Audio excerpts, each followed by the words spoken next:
अस्सलामुअलैकुम, welcome to course online. My name is Salman. आज हमारी अडोबी एक्सडी कोर्स से रिलेटेड क्लास नंबर 11th है और आज का हमारा टॉपिक है टेक्स्ट टूल। जी हाँ, ये वही टेक्स्ट टूल का पार्ट 2 है जो कि इससे पहले हमने देखा था टेक्स्ट टूल पार्ट 1। आज कुछ रिमेनिंग चीज़ें जो रह गई थी उसको डिस्कस करेंगे। वीडियो स्टार्ट करने से पहले मेरी आपसे एक रिक्वेस्ट है कि अगर अभी तक आपने चैनल को सब्सक्राइब नहीं किया तो किस बात का इंतज़ार है यार, प्लीज़ सब्सक्राइब ज़रूर कर दीजिए ताकि मेरी अपकमिंग कोर्सेज एंड वीडियोस के अपडेट्स आपको मिलती रहें। So now without wasting a time, let's get start the class. First of all, कल हमने टेक्स्ट टूल से रेलिवेंट कुछ चीज़ें डिस्कस कर ली थी। होपफुली वो वीडियो आपने देखी होगी। अगर नहीं देखी तो मैं आपको यही सजेस्ट करूंगा कि प्लीज़ जाइए, पहले वो वाली वीडियो देखिए फिर इस पर आइएगा। अदरवाइज हो सकता है कि आप थोड़े बहुत कंफ्यूज हो जाएं।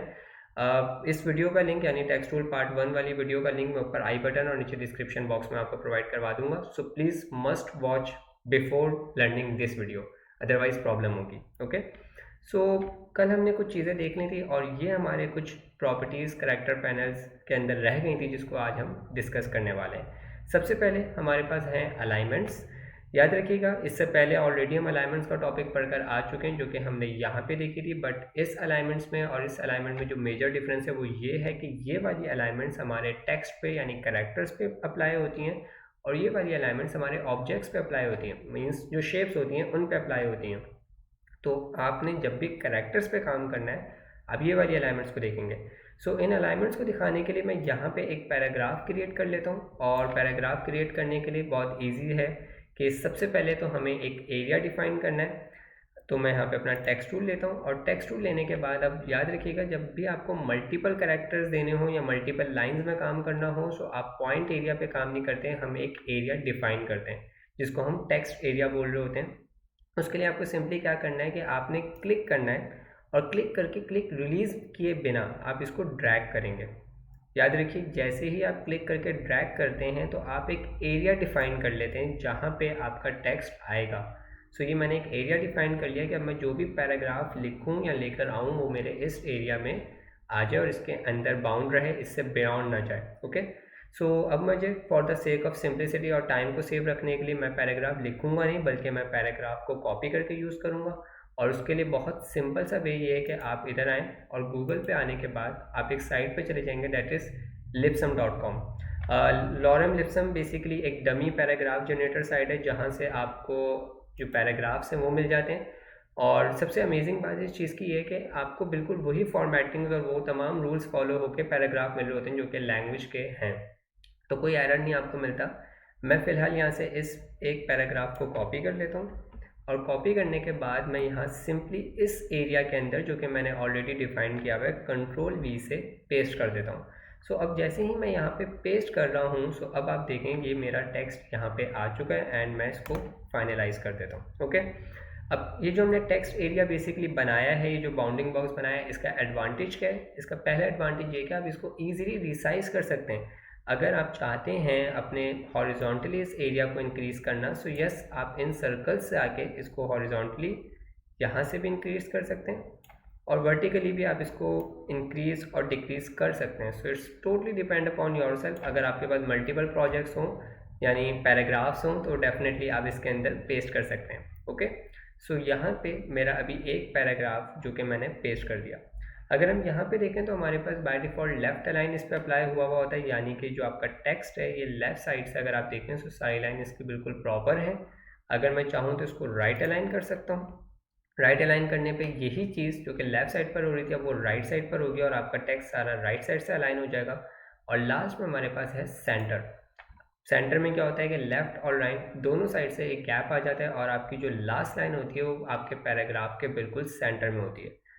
कभी कभार हमें स्पेशली जब कोटेशंस वगैरह या कोई कोड्स लिखने होते हैं अपने डिज़ाइन वगैरह के अंदर तो हम सेंटर अक्सर यूज़ कर लेते हैं, बट मेजरली हम लेफ़्ट लाइन का यूज़ कर रहे होते हैं क्योंकि जब हम कोई भी टेक्स्ट पढ़ते हैं स्पेशली जो इंग्लिश लैंग्वेज में लिखा हुआ होता है तो आप सबको पता है कि हम हमेशा लेफ़्ट साइड से ही रीड करना शुरू करते हैं, तो वहाँ पे left line is better option as compare to others. Okay. इसके बाद अगर हम यहाँ पे देखें ये दो ऑप्शंस अवेलेबल हैं, that is point text and area text, जिसका जिक्र अभी थोड़ी देर पहले मैंने आपसे किया था कि ये जो मैंने एरिया डिफाइन किया ये मेरा एरिया टेक्स्ट है जिसको मैं अपनी मर्ज़ी से रिसाइज कर सकता हूँ। और ये हमारा पॉइंट टेक्स्ट होता है। पॉइंट टेक्स्ट में क्या होता है कि आप सिंपली आके क्लिक करते हैं, फॉर एग्जाम्पल मैं इसको थोड़ा सा रिसाइज कर लेता हूँ यहाँ से और अगर मैं अपना टाइप टूल लूँ और यहाँ पे क्लिक करूँ, सो देखें क्लिक करने पे मैंने एक पॉइंट डिफाइन कर दिया जहाँ से मैं कुछ टाइप करूँगा, दैट्स वाई हम इसको पॉइंट टेक्स्ट कह रहे होते हैं। जबकि एरिया टेक्स्ट में ऐसा नहीं होता, हम एक एरिया प्रॉपरली डिफाइन करते हैं, क्लिक करके ड्रैग करते हैं, सो वहाँ पे हमें जो ऑप्शन हैं वो कुछ अलग मिलते हैं। ओके, सो अभी मैं देखें इधर हूँ पैराग्राफ पे, तो मेरा एरिया टेक्स्ट है, मैं इस पे आ जाऊँगा तो मेरा पॉइंट टेक्स्ट है, तो मुझे एडोबी एक्सवी ये चीज़ डिफाइन भी कर रहा होता है। ओके, यहाँ पे उसके बाद हमारे पास एक ऑप्शन होता है दैट इज़ अंडरलाइन। अंडरलाइन का बेसिकली क्या काम होता है कि अगर आप अपनी हेडिंग या अपने पैराग्राफ्स के नीचे अंडरलाइनिंग देना चाहते हैं लाइंस में, तो यस आप दे सकते हैं। अगर मैं इस पर क्लिक करूँ, सो ये देखें, मैं थोड़ा सा जूम आपको करके दिखाता हूँ, तो मेरे टेक्स्ट के नीचे अब आपको एक लाइन मिल गई है जिसको हम अंडरलाइन कह रहे होते हैं, यानी कि टेक्स्ट के नीचे आने वाली लाइन। ओके, आपको रिक्वायर्ड हो तो आप रहने दीजिएगा, अदरवाइज आप यहाँ से इसको हटा भी सकते हैं। ओके, सो होपफुली अभी तक ये ऑप्शंस आपको प्रॉपरली क्लियर हो गए होंगे और इसमें कोई कन्फ्यूजन नहीं होगी। अगर हम यहाँ पर आ जाएं, तो ये हमारे कैरेक्टर स्पेसिंग्स होती हैं। कैरेक्टर स्पेसिंग का मतलब ये होता है कि आपके वर्ड के अंदर मौजूद अल्फ़ाबेट्स यानी जो लेटर्स होते हैं they are called characters. For example अगर यहाँ पे जो टाइप लिखा हुआ है ये 4 कैरेक्टर से मिलके बना है, टी, वाई, पी और ई। तो अगर आपको इन कैरेक्टर्स के बिटवीन स्पेस देना है तो आप यहाँ से कैरेक्टर स्पेसिंग यूज़ कर सकते हैं। मैं इसके लिए यहाँ से एक सेपरेटली कुछ लिखता हूँ इधर आके, फॉर एग्जांपल सब्सक्राइब ज़रूर कर लीजिए, बहुत इंपॉर्टेंट है, बहुत कमाल की चीज़ें आएंगी आगे। और मैं अब इस सब्सक्राइब को अगर मैं आपको जूम करके दिखाऊं तो देखें ये जो मैंने लिखा है इसमें all they are characters. Okay, और अगर मैं इनके बिटवीन स्पेस देना चाहता हूं तो मैं यहाँ पे आके कैरेक्टर स्पेसिंग से दे सकता हूँ। अभी कैरेक्टर स्पेसिंग 0 है, अगर मैं इसकी वैल्यू को 20 कर दूँ, सो ये देखिए इनके बिटवीन स्पेस आ गया। अगर मैं इसकी वैल्यू को 50 कर दूँ, सो और स्पेस आ गया, और अगर मैं इसकी वैल्यू को 150 कर दूँ, सो ये और स्पेस आ गया। तो जितना स्पेस आपको रिक्वायर्ड होता है अपने कैरेक्टर्स के बिटवीन आप यहाँ से आके दे सकते हैं। जनरली कैरेक्टर स्पेसिंग्स हम तब दे रहे होते हैं जब हमें कोई टैग लाइन बनानी हो या सब हेडिंग्स बनानी हो, यानी हेडिंग्स के नीचे आने वाली टैग लाइन्स या सब हेडिंग्स, तो वहाँ पे ये हमारे लिए बहुत ज़्यादा यूज़फुल होते हैं कि ये एक अच्छा इम्पैक्ट क्रिएट कर रहा होता है आपकी टाइपोग्राफी के अंदर। ओके, सो यस आप यहाँ से कैरेक्टर स्पेसिंग्स दे सकते हैं। नहीं देनी हो सेम पॉइंट आप 0 कर दीजिएगा, वो आपकी कैरेक्टर स्पेसिंग यहाँ से चली जाएगी। आगे बढ़ते हैं। कैरेक्टर स्पेसिंग्स के बाद अब हमारे पास जो दूसरा ऑप्शन अवेलेबल होता है that is line spacing. Line spacing का बेसिकली मतलब क्या होता है कि आपके पास ये जो पैराग्राफ्स हैं इनके बिटवीन जो गैप आपको दिख रहा है they are calls line spacing, यानी एक लाइन के बाद दूसरी लाइन के बिटवीन जो गैप आ रहा है 2 लाइन्स के between they are line spacing. अभी अगर आप देखें तो यहाँ पे 45% स्पेसिंग है, अगर आप इसको इंक्रीज़ करना चाहें तो आप बिल्कुल कर सकते हैं। उसके लिए आप यहाँ पे आएंगे और वैल्यू को बढ़ा देंगे।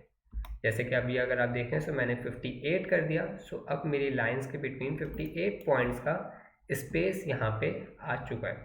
ओके, अगर मैं वैल्यू को और इंक्रीज़ कर दूँ, सो यस और स्पेस आ गया। सो जितना स्पेस आपको रिक्वायर्ड हो अपने पैराग्राफ की लाइंस के बिटवीन वो आप यहाँ से आके इजीली दे सकते हैं। ओके, अभी फ़िलहाल के लिए मैं इसको 50 ही रहने देता हूँ, 50 नहीं 58, इट्स फाइन, ताकि हमारा जो टेक्स्ट है वो बहुत ज़्यादा आपस में हौच पौच ना हो और वो प्रॉपरली दिखता रहे। ओके, और यहाँ पे हमारे पास एक और ऑप्शन अवेलेबल होता है पैराग्राफ स्पेसिंग। ना पैराग्राफ स्पेसिंग का बेसिकली क्या काम होता है कि फॉर एग्जांपल मैंने इस अपने एरिया को इंक्रीज़ किया और इस पूरे पैराग्राफ को मैं यहाँ से डबल क्लिक करके कॉपी कर रहा हूँ। ओके, और कॉपी करने के बाद मैं इस लाइन के बाद यहाँ पे इसको पेस्ट कर देता हूँ। Okay, and enter hit. तो अब मेरे एक बॉक्स में 2 पैराग्राफ्स आ गए, एक पैराग्राफ ये वाला और एक पैराग्राफ ये वाला। अगर मैं इन दोनों पैराग्राफ्स के बिटवीन स्पेस को इंक्रीज़ करना चाहता हूँ सो वो मैं by the help of this option paragraph spacing के थ्रू कर सकता हूँ। अगर अभी आप देखें तो यहाँ पे मुझे इन दोनों पैराग्राफ्स के बिटवीन 20 पॉइंट्स का स्पेस मिल रहा है। अगर मैं यहाँ पे आके वैल्यू को 30 कर दूँ सो यस अब इनके बिटवीन 30 स्पेस आ गया, और अगर मैं 50 कर दूँ सो ये देखें और स्पेस आ गया। सो जितना स्पेस आपको रिक्वायर्ड हो वो आपके डॉक्यूमेंट या आपके डिज़ाइन पे मैटर करता है कि जितना स्पेस आपको नीड हो अपने पैराग्राफ्स के बिटवीन वो आप यहाँ पे आके पैराग्राफ स्पेसिंग के थ्रू दे सकते हैं। ओके, सो आई बिलीव ये सारे ऑप्शंस आपको बहुत अच्छे से क्लियर हो गए होंगे और आपको समझ भी आ गया होगा एक चीज़ रह गई जो कि बताने वाली है कि अगर आपने कोई भी टेक्स्ट लिखा या कोई भी कुछ भी फॉन्ट से आपने कोई टाइप किया तो अब आप उसमें कलर कैसे फिल कर सकते हैं। बहुत इजी वे है, यहाँ से आके आप फिल ऑप्शन पे जाएंगे और जो कलर आप देना चाहें वो दे सकते हैं। सबसे पहले मैं इस हेडिंग को सेलेक्ट कर रहा हूँ और क्लिक करने पे यहाँ से आप कलर को पहले तो सेलेक्ट करेंगे और उस कलर की एडजस्टमेंट कर देंगे लाइक दिस। और इसी तरीके से आप अपने पैराग्राफ पे भी कर सकते हैं। याद रखिएगा जब आप क्लिक करते हैं तो आपका ये पूरा बाउंडिंग बॉक्स सेलेक्ट होता है, तो अब आप जो भी कलर देंगे वो आपके होल पैराग्राफ्स पे इम्प्लीमेंट हो जाएगा। अदरवाइज़ अगर आप स्पेसिफिकली किसी एक पैराग्राफ को टारगेट करना चाह रहे हैं तो आप उसको सिलेक्ट करके भी कलर दे सकते हैं। ओके, सो ये हमारा रिलेटेड था टाइप टूल से रेलिवेंट।